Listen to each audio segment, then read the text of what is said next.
Deer DLA learner, হয়তো assignment আপনি লিখে নিয়েছেন, তো অ্যাসাইনমেন্ট লিখে নেওয়ার পরে এখন দরকার পড়ছে কভার পেজের, কারণ কভার পেজটা অ্যাট্রাকটিভ না হলে কিন্তু অ্যাসাইনমেন্টটা ভালো লাগবে না, কারণ কভার পেজই আমার অ্যাসাইনমেন্টটাকে অ্যাট্রাকটিভ করবে। ভেতরে কি আছে সেটা পরে দেখা যাবে, প্রথমে এই ফার্স্ট লুক যেটা কভার পেজটা সুন্দর করে লিখতে হবে। তো আজকে আমি আপনাদের জন্য নিয়ে এসেছি 506789 এর কভার পেজ। তো চলুন দেখে নিচ্ছি কভার পেজগুলো।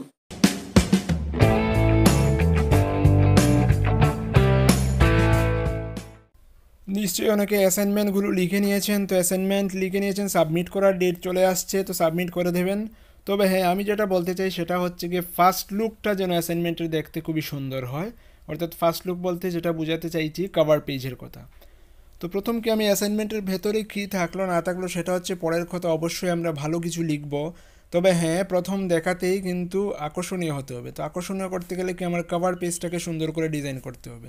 সুন্দর করে ডিজাইন মানে এমন নয় যে অনেক রংচং করে অনেক কিছু হিজিবিজি করে লিখে দিলাম, সেটা কিন্তু মোটেই সুন্দর নয়।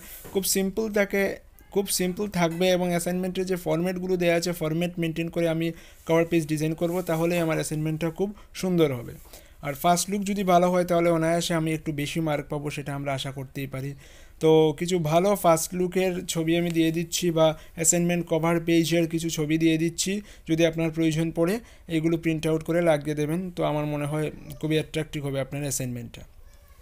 তো দেখে নিচ্ছি এই যে কভার পেজ 506 এর কভার পেজ। তো কী লেখা উপরে থাকলো যে NIOS এর লগো সহ অ্যাড্রেস, তারপর ডিপ্লোমা ইন এলিমেন্টারি এডুকেশন বা ডিএলএড লিখলাম, অ্যাসাইনমেন্ট স্টাডি সেন্টারটা আমি ব্ল্যাঙ্ক ছেড়ে দিয়েছি, আপনি ওইটা হাতে লিখে দিয়ে দেবেন বা প্রিন্ট করে লিখে দেবেন যে আপনার স্টাডি সেন্টার যেখানে পড়ে। তারপর 506 এর কোর্স টাইটেলটা হচ্ছে understanding children in inclusive context, assignment কোডটা হচ্ছে assignment 1 2 3, enrolment number, name, address, date, তারপর হচ্ছে আপনার সিগনেচার দেবেন। তো সেম 507টা হচ্ছে কমিউনিটি ইন এলিমেন্টারি এডুকেশন, 508 হচ্ছে গিয়ে learning art, health and physical and work education at elementary level, 509টা হচ্ছে গিয়ে learning social science at upper primary level. তো এইগুলো কভার পেজ প্রিন্ট আউট করে দিয়ে দেবেন, খুবই সুন্দর simple design as per NIOS format cover page তৈরি করা হয়েছে। তারপর কি কভার পেজ দেওয়ার পরে ভেতরে কিন্তু সূচিপত্র দিতে হতে পারে, না দিলেও চলবে, সেটা হচ্ছে ঐচ্ছিক, আপনার ইচ্ছা। আপনি যদি ইচ্ছে হয় আমি সূচিপত্র দিতে পারেন ইন্ডেক্স, আদারওয়াইজ ইন্ডেক্স বা সূচিপত্রটা না দিলেও চলবে, সেটা কোনো বাধ্যবাধকতা নেই। তারপর যেটা করতে হবে অ্যাসাইনমেন্ট 1 লিখতে হবে। তো অ্যাসাইনমেন্ট 1 একটা পেজে লেখা থাকবে, সেটাও ডিজাইন পেজ আমি দিয়ে দিয়েছি, ওইখান থেকে প্রিন্ট আউট করে নিলে হবে। অ্যাসাইনমেন্ট 1-এর সেই পেজটা লাগানোর পরে আপনাকে অ্যাসাইনমেন্ট 1-এর প্রশ্ন লিখতে হবে, আনসার লিখতে হবে, প্রশ্ন লিখতে হবে, আনসার লিখতে হবে। প্রশ্ন মানে দুটো প্রশ্ন এবং দুটো উত্তর শেষ হওয়ার পরে আপনাকে যেটা আরেকটা পেজ ঢুকাতে হবে, সেটা হচ্ছে অ্যাসাইনমেন্ট 2, মানে আপনি জানিয়ে দিলেন যে এখান থেকে অ্যাসাইনমেন্ট 2 শুরু হচ্ছে। তো ওই পেজটাও আমি দিয়ে দিয়েছি। তারপর অ্যাসাইনমেন্ট 2 এর দুটো প্রশ্নের আনসার লিখবেন, তারপর করবেন অ্যাসাইনমেন্ট 3 এর পেজটা অ্যাটাচ করবেন, করে এরপরেই আপনি অ্যাসাইনমেন্ট 3 এর কোয়েশ্চেনের আনসার লিখবেন।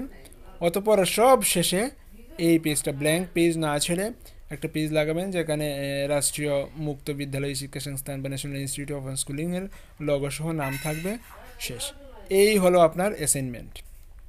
তো কভার পেজ, ইন্টারনাল পেজ এবং লাস্ট পেজগুলো দিয়ে দিলাম, আপনি ডাউনলোড করে প্রিন্ট আউট করে লাগিয়ে দেবেন, তাহলে আমার মনে হচ্ছে অ্যাসাইনমেন্টটা খুবই অ্যাট্রাকটিভ হবে।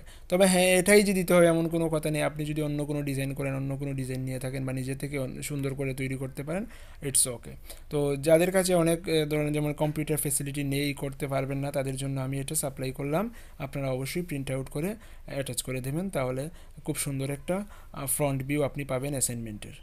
তো সঙ্গে থাকুন, SMDN টিউটোরিয়াল NIOS DLA সংক্রান্ত সমস্ত ধরনের সাহায্য করে আসছে এবং সামনে দিয়েও করে যাবে। ভালো লাগলে লাইক করবেন, আর এই ভিডিওটা অনেক বন্ধুদের সাথে শেয়ার করবেন, কারণ কি অনেকেই কভার পেজ হয়তো তৈরি করতে পারছেন না, তো সেটা তাদের উপকারে আসবে, আর আপনাদের উপকারে আসলেই আমার পরিশ্রমটা সার্থক বলে মনে হবে। ধন্যবাদ।